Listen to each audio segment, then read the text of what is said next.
Underground mutton shop.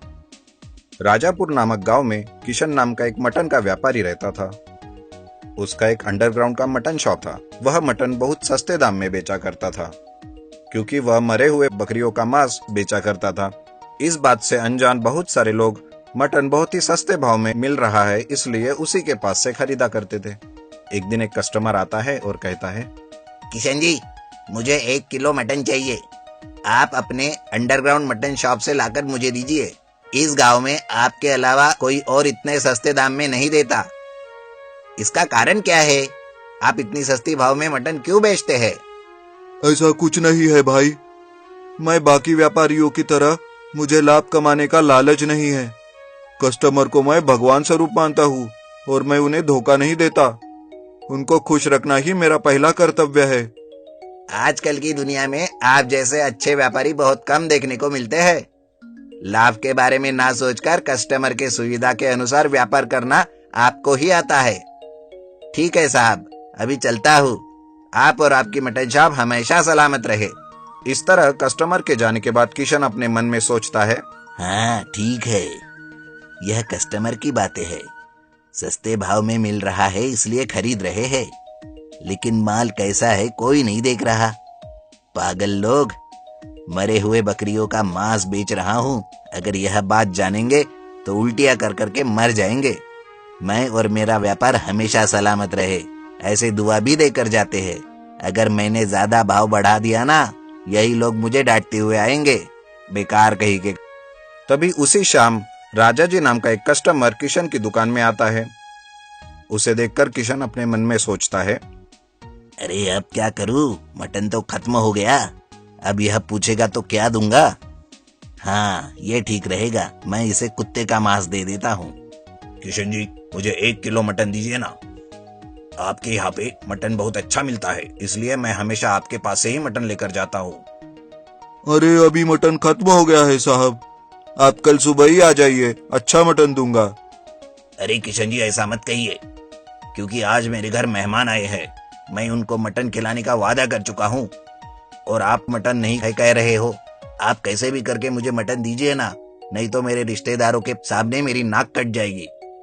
अच्छा ठीक है, आप इतना कह रहे हैं इसलिए मेरे लिए एक किलो मटन निकाल कर रखा था, वही ले जाइए। वाह वाह किशन जी, यही तो आपकी अच्छाई है।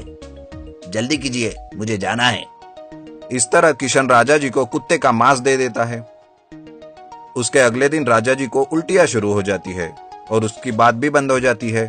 वो कुत्ते की तरह भो भो करके चिल्लाने लगता है। इस बात की राजा जी पुलिस स्टेशन में शिकायत करता है।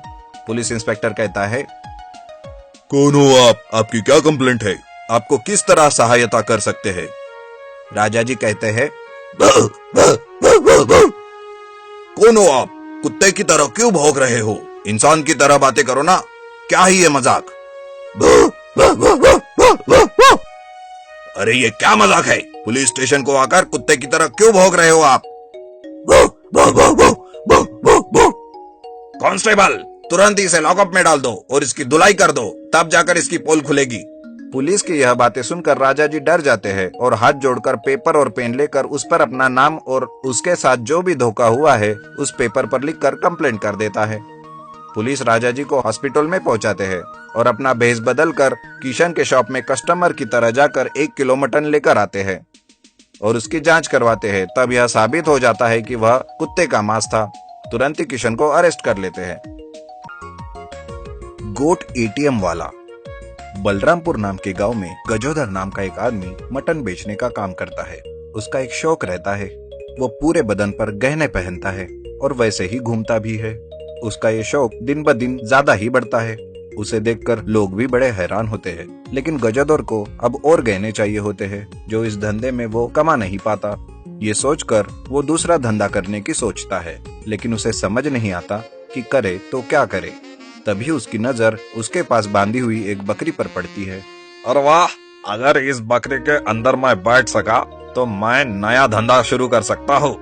दूसरे ही दिन गजोदर एक रिमोट से चलने वाली बकरी बनाता है और उसके अंदर बैठकर एक गांव में जाता है। वो धीरे धीरे बकरी के जैसे चलकर लोगों के पास जाता है और उनसे कहता है, सुनो भाई गांव वालों, मैं आपसे कुछ कहना चाहता हूँ। बोलती हुई बकरी को देखकर सब लोग परेशान होते हैं। एक मानिक नाम का आदमी बकरी से पूछता है, हैं? अरे ये क्या, तुम बकरी होकर इंसानों के जैसे बात कैसे कर सकती हो? देखो भाइयों, मैं तुम सब गांव वालों की मदद करने यहाँ आया हूँ। मुझे डायरेक्ट भगवान ने खास तुम गांव वालों की मदद करने के लिए भेजा है। तभी एक दूसरा आदमी पूछता है, लेकिन तुम हमारी कैसी मदद कर सकते हो? तुम लोगों के पास जितने भी पैसे हो या गहने, वो तुम मुझे खिलाओगे तो मैं उसका डबल आप लोगों को दूंगा। जैसे कि अगर आपने मुझे 1000 रुपए खिलाए तो मैं आपको 2000 रुपए दूंगा, और अगर आपने सोने का गहना जैसे कि माला मुझे पहनाई तो मैं उसे भी डबल करके आप लोगों को दूंगा। क्या सही में ऐसा हो सकता है? हाँ, इसलिए तो मुझे भगवान ने तुम्हारे गांव में ही भेजा है।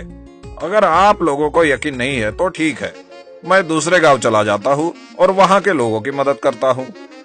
वो दूसरा आदमी फिर से कहता है, नहीं नहीं, तुम कहीं मत जाओ, हम सबको यकीन है तुम पर।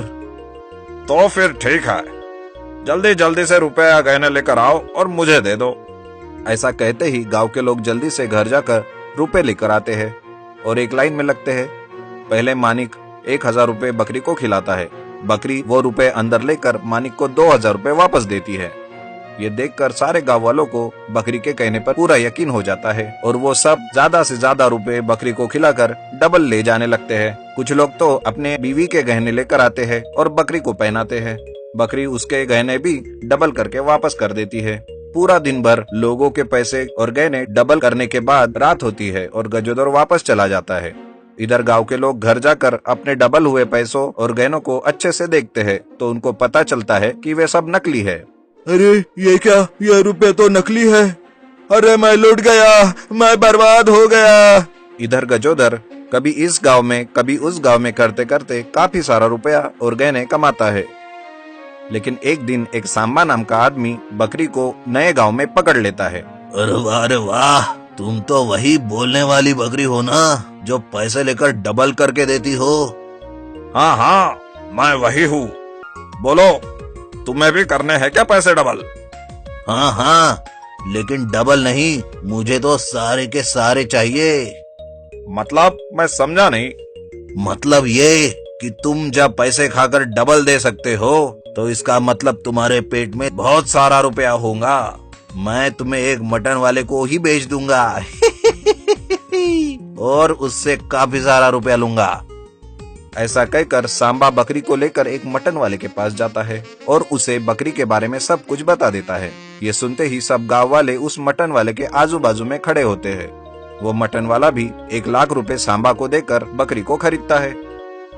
उसे जैसे ही काटने वाला होता है, बकरी जोर से चिल्लाती है, अरे नहीं, मुझे मत मारो, मैं कोई भगवान से भेजी हुई बकरी नहीं हूँ। मैं तो तुम सबके जैसा एक मामूली सा आदमी हूँ जो लालच में आकर बकरी एटीएम बन गया हूँ। मुझे माफ कर दो भाइयों, मुझे माफ कर दो।